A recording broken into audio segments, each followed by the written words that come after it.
Laker fans, how we doing? My name is Sammy Long. This is another Laker preview video. Doing one for every game this season, getting everybody ready for the upcoming Laker matchup. The Lakers got the Grizzlies tonight at home in Los Angeles. These are always a pretty heated rivalry game. We don't totally know who's all playing yet. There's still some pretty big names on the questionable injury report, but still, this one's always fun. These are two teams that don't like each other. Lakers beat the Memphis Grizzlies a few years ago in the playoffs, and ever since then, it really has developed into a rivalry, even with this year with Dill-Morant saying how much he hates the Lakers. So should be a fun one tonight. Lakers in bad need of a win. We'll get to them in a little bit. Talk about Memphis, talk about turnover and three-point problems. But first, talk about how they compare this season to last. The Lakers, it's a bummer that we're here because the Lakers after 25 games last season were 15-10. The Lakers after 25 games this season, 13-12.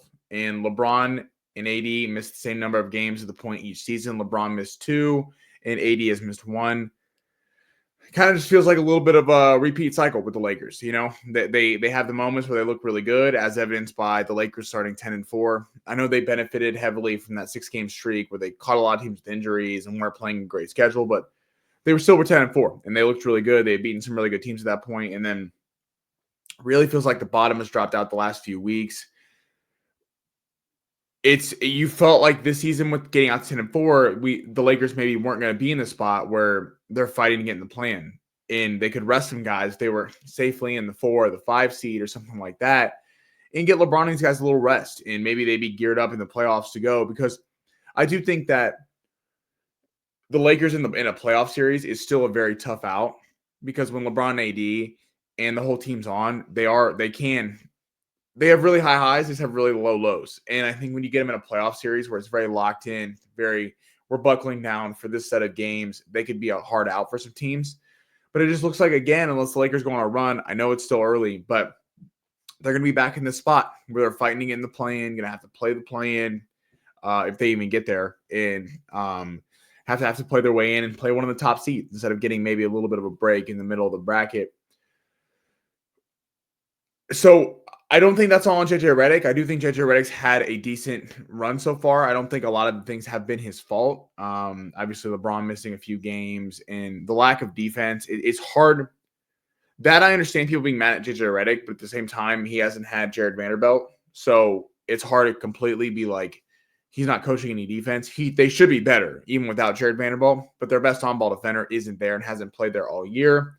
The Lakers thought they were going to get him back. I mean, at various points. It was a week after the regular season started. Then it was early December. Then now we're hearing early January. And no one really knows, because every time they ask JJ Redick, it's kind of the same answer that they don't know.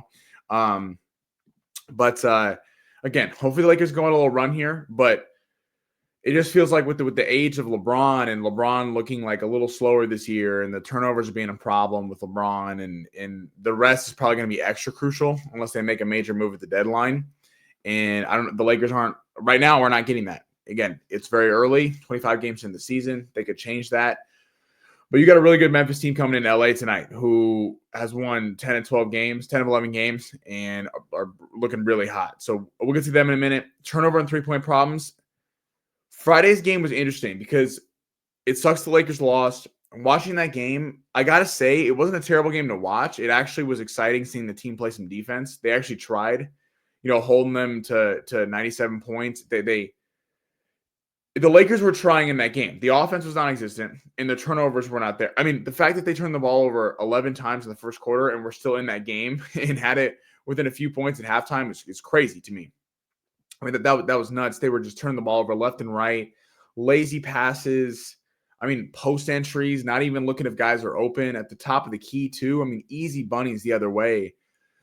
The Lakers had 22 total turnovers throughout the game compared to only 14 for the Timberwolves. So they won that category. The Lakers scored 12 points off their turnovers, and the Timberwolves scored 27. So that's a 15-point swing, 15-point gap. I mean, the Lakers lost by 10. So you see what happened. Turnovers were a big problem. JJ Redick was talking about the three-point struggles. That was a big issue on Friday as well. He said, quote, "I'll give them some credit. That's what they do." Talking about the Timberwolves. Not only do they have physical makeup on the perimeter, they know they can be aggressive because then there's Gobert behind there. So a lot of it is their team. Overall, though, we were able to generate some great looks from three. It just feels like we really can't get into the rhythm from beyond the arc. Another game where we shoot some good threes and just can't knock them down. I agree with him. Yeah, Minnesota's a very good team and very good defensive team on the perimeter. But at the same time, the Lakers had looks. There were a lot of looks. There was a lot of timely looks that the Lakers missed. It feels like every time the Timberwolves got it to like 10 points, the Lakers would hit a crazy three. D'Lo hit a couple crazy threes. Reaves hit one. And then it felt like the Lakers were getting a bit of momentum because they were getting stops on the other end. They really were not letting Minnesota get whatever they wanted, and they just couldn't convert when it got down to that 5-point deficit, to that 3-point deficit. They couldn't cut it even further than that. So that was an issue. Again, 3 points. The 3-point shot is kind of in flux. Some nights the Lakers will have it, some nights they won't. Again, taking away a positive from that game, despite all the turnovers, despite all the 3-point problems, I do like that they fought. They were diving for loose balls. That was an easy game to kind of go away in, especially when they got up 15 there at the end of the third with a few minutes to go. That was kind of a time where it felt like the Lakers were going to be like, all right, we're going to pack this in. LeBron's not here, playing a Minnesota team in their house. And the Lakers, to their credit, fought back and got after a little bit. 80 had a nice night, 23 and 11. And then there's just miscues at the end of the game, I think, was kind of the undoing. I mean, you had 80 and Rui fighting over a rebound.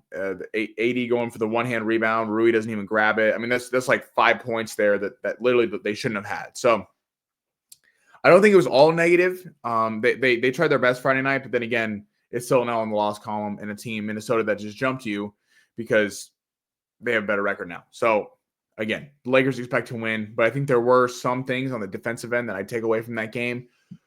Looking at Memphis, the Lakers are going to need to bring their defense tonight. So the Memphis Grizzlies are a really good team. This is a team that last year probably would have been in it towards the end had Ja not been, suspended and then hurt. A lot of people in flux tonight. So 80 is probable, which is good. LeBron was upgraded to questionable. So maybe that's a good sign that he was upgraded. So they think he might go.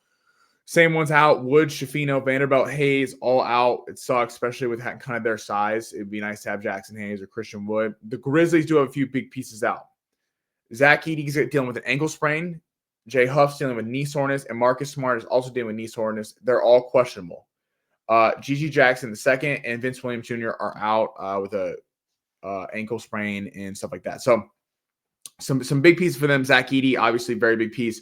Marcus Smart, one of the great defensive players, used to play for Boston in the league. Now kind of is that brings that energy for them.